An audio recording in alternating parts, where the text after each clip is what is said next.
gereza ikafunguka, ni kama wanafunzi waliomba, ni kama wanafunzi waliomba.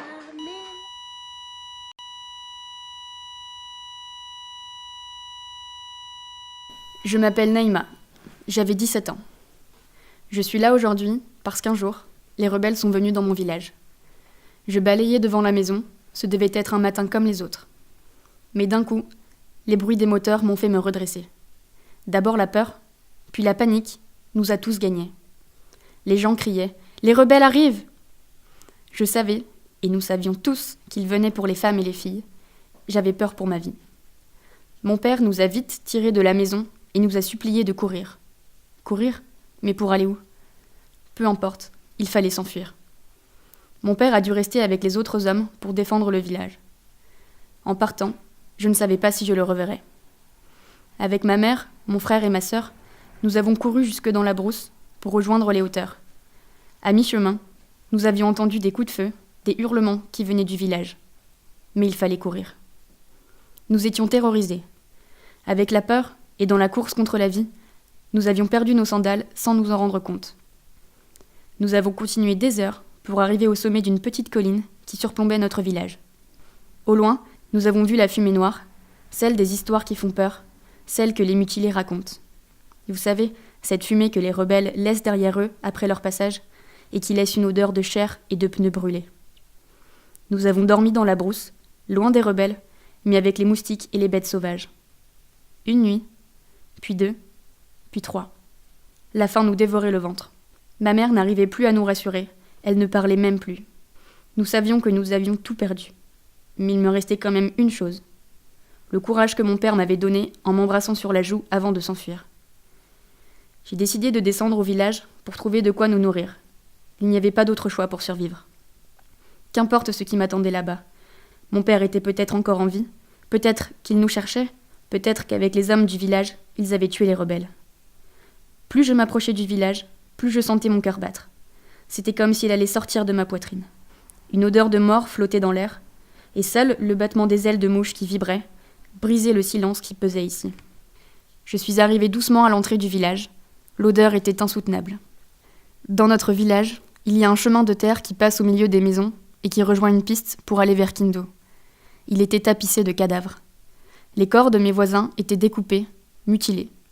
Je savais que c'était eux, parce que dans mon village, nous ne sommes pas très riches et on porte souvent les mêmes habits, sauf pour de grandes occasions.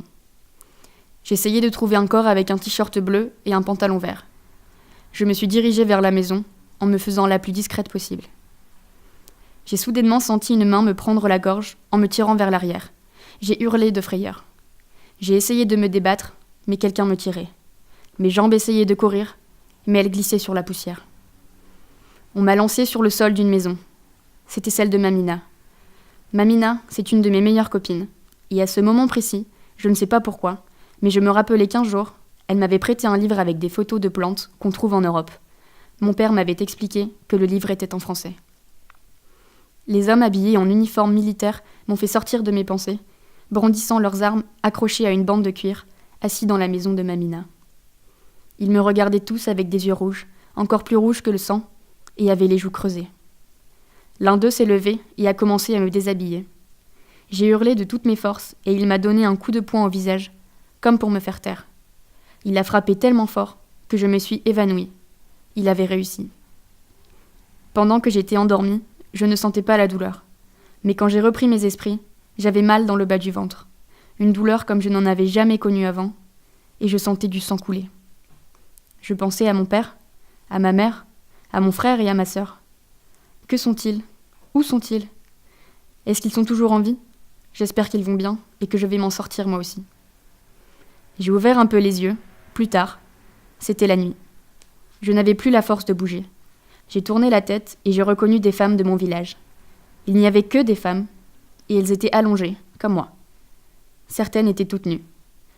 Je distinguais le reflet de la lune sur les yeux de Mamina. Elle était juste à côté de moi. Moi, je m'appelle Emna. J'avais 17 ans. Je suis née et j'ai grandi à Alep, en Syrie. Mon père était électricien et ma mère s'occupait de nous. C'était une vie normale ici. Nous étions pauvres, mais nous ne manquions de rien grâce à Dieu. Un jour, à la radio, on a entendu que des traîtres à la nation et des terroristes approchaient de notre ville. Ça nous a tous fait peur. Les voisins qui avaient la chance d'avoir une voiture ont commencé à faire leurs bagages et à quitter la ville. Les voitures étaient bloquées par les embouteillages, jusque dans les petites rues. C'était la panique. Un vacarme infernal où les gens s'injuriaient, criaient et pleuraient. Moi, j'étais à ma fenêtre et je regardais mes amis s'en aller. Parce que nous n'avions pas de voiture et il n'y avait plus de train. Nous n'avions pas d'argent pour demander à quelqu'un de nous emmener et pas de famille pour nous aider. Mon père nous a dit que l'armée syrienne allait venir pour protéger la ville et que ce n'était pas la peine d'avoir peur. Il avait l'air confiant, je l'ai cru. Il n'est pas allé au travail le lendemain. À quoi bon ? Il est parti se procurer des sacs de semoule, de la farine, de l'huile et des piles. Plus le temps passait, plus il allumait des cigarettes et il écoutait tout le temps la radio. Il ne dormait plus, je ne savais plus quoi penser. Des gens se bagarraient dans les rues pour de l'essence. On racontait même que les policiers de la ville avaient tout pris et s'étaient enfuis. Une nuit, on a entendu des bruits de pétards, comme pour la fête de l'indépendance. Mon père nous a dit que c'était l'armée syrienne qui attaquait les traîtres, puis il nous a dit de retourner se coucher. À partir de cette nuit-là, nous n'avons plus jamais dormi comme d'habitude. Les détonations étaient continuelles. Chaque minute, il y avait au moins un coup de feu.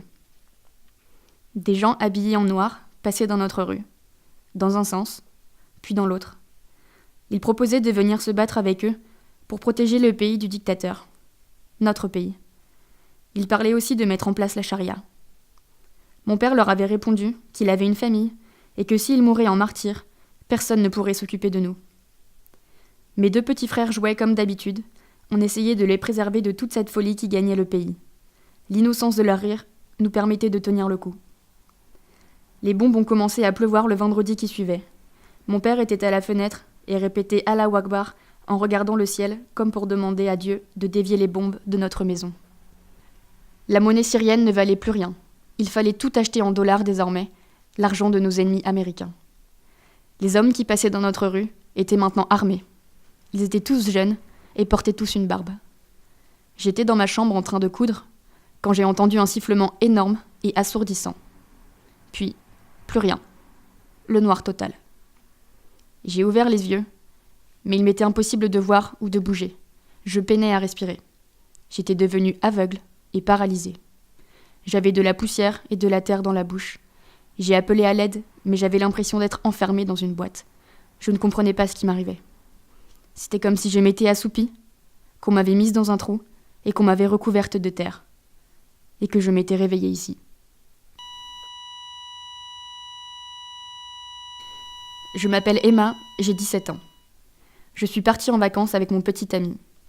Nous avions décidé de partir en Espagne pour le week-end. Je l'aime et il me rend heureuse. Je vis le bonheur au quotidien. Nous sommes partis avec sa petite voiture rouge et on a longé la côte pour arriver à Barcelone. Quelle magnifique ville, les gens sont accueillants et super sympas avec nous. Beaucoup de personnes nous ont regardés en souriant. Je crois que c'est parce qu'on s'aime tellement qu'on inonde les gens d'ondes positives avec notre amour rayonnant. Nous avons dormi à l'hôtel. J'étais très émue de vivre ces vacances parfaites. Nous avons fait l'amour plusieurs fois, c'était magique. Nous avons mangé des glaces en marchant sur la plage, au soleil couchant. J'ai pris plein de photos avec mon téléphone et je vais les envoyer à tous mes amis. Assis au balcon de notre chambre, nous avons refait le monde jusqu'à tomber de fatigue. Quand j'aurai mon bac, j'irai le rejoindre à Nancy. Il a un petit studio qui nous suffira amplement. Ce matin, j'ai posté quelques cartes postales à ma famille. En rentrant, on a pris l'autoroute. Je me suis endormie quand on a passé la frontière. J'ai entendu des klaxons, des pneus qui crissent.